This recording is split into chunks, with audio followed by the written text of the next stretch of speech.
Assalamualaikum warahmatullahi wabarakatuh. Selamat pagi anak-anakku semuanya. Salam sehat bagi kita semuanya. Semoga kita dalam keadaan sehat semuanya. Pada pagi hari ini bersama saya Bu Rima Andriastuti akan menyampaikan materi produk kreatif dan kewirausahaan kelas 12. Materi kita hari ini adalah strategi pemasaran produk, barang, dan jasa dengan kompetensi dasar menyeleksi strategi pemasaran dan melakukan pemasaran.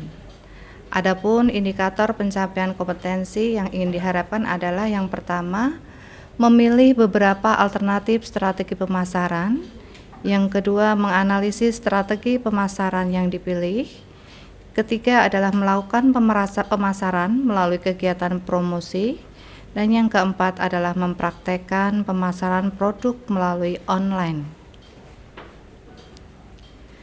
Keberhasilan suatu perusahaan dalam meraih posisi di dunia industri tidak terlepas dari pemasaran sebagai ujung tombak dalam menawarkan produk atau jasa perusahaan kepada konsumen.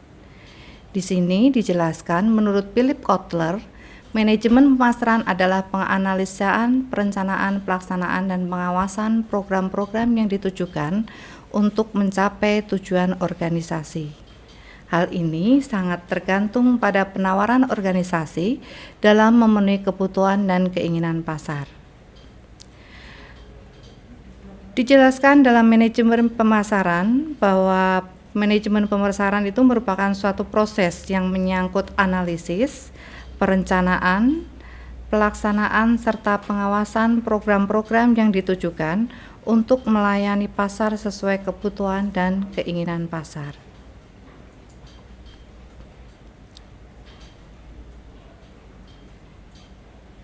Adapun dalam pemilihan strategi pemasaran, ada 5 segmentasi pemasaran dalam konsep strategi pemasaran.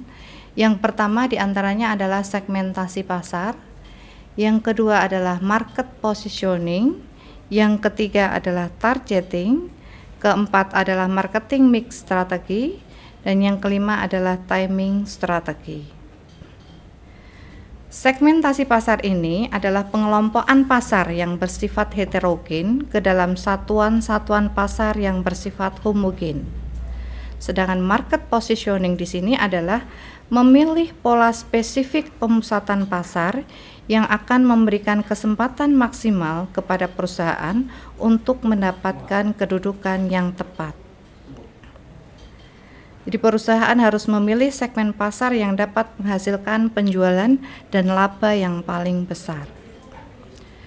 Kemudian targeting, yang ketiga targeting di sini adalah strategi untuk memasuki segmen pasar yang dijadikan sasaran penjualan.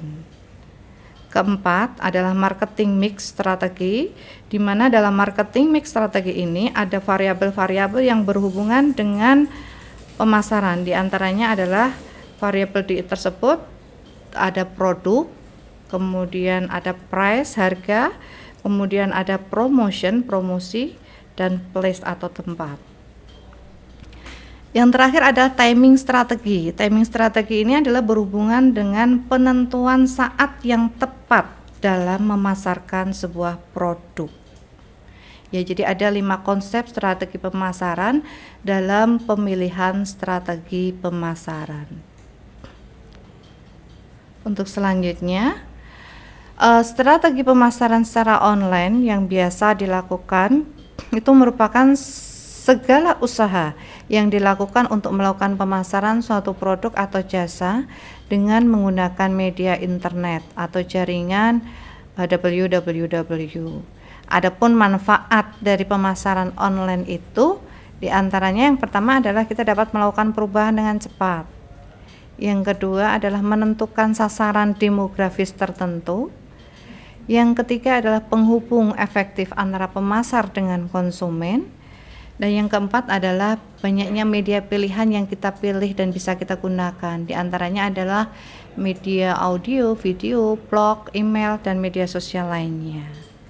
Ini adalah strategi pemasaran secara online.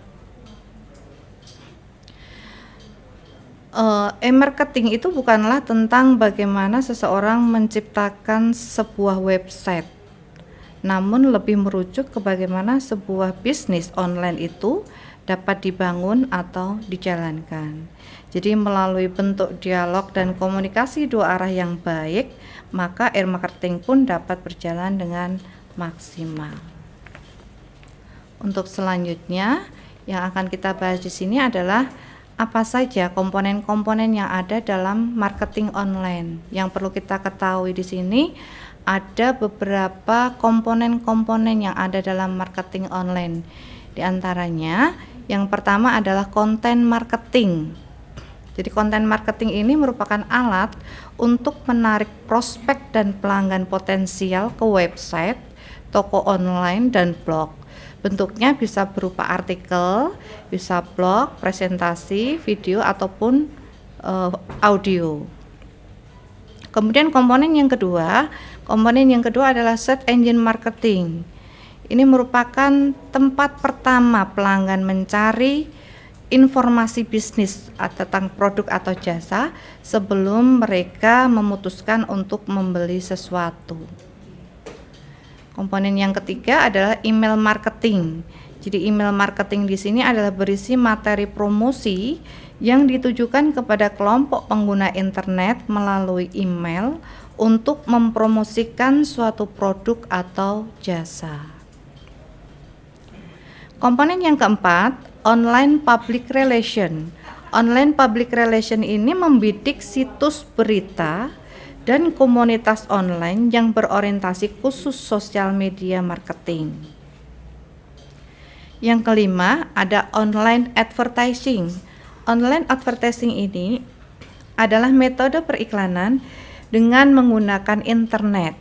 Tujuannya menyampaikan pesan pemasaran atau promosi untuk menarik pelanggan. Kemudian komponen berikutnya ada website. Jadi website di sini pada umumnya tujuannya untuk pembuatan website untuk mendatangkan pengunjung potensial yang sebanyak-banyaknya. Kemudian komponen yang terakhir ada conversion. Conversion di sini adalah teknik memetakan kunjungan sebuah website atau di toko online. Jadi materi kita hari ini tentang strategi pemasaran saya akhiri sampai kepada komponen-komponen yang ada dalam marketing online. Sebelum materi ini kemarin ada media promosi, dan untuk tugas kali ini kalian diminta untuk membuat suatu promosi dalam bentuk online, kemudian di-share di media sosial, di mana produk yang harus kalian promosikan adalah produk sabun dari unit produksi SMK Pemnas. Penugasan bisa dikirim langsung lewat WA ke guru mapel masing-masing. Terima kasih dari kami. Selamat pagi. Assalamualaikum warahmatullahi wabarakatuh.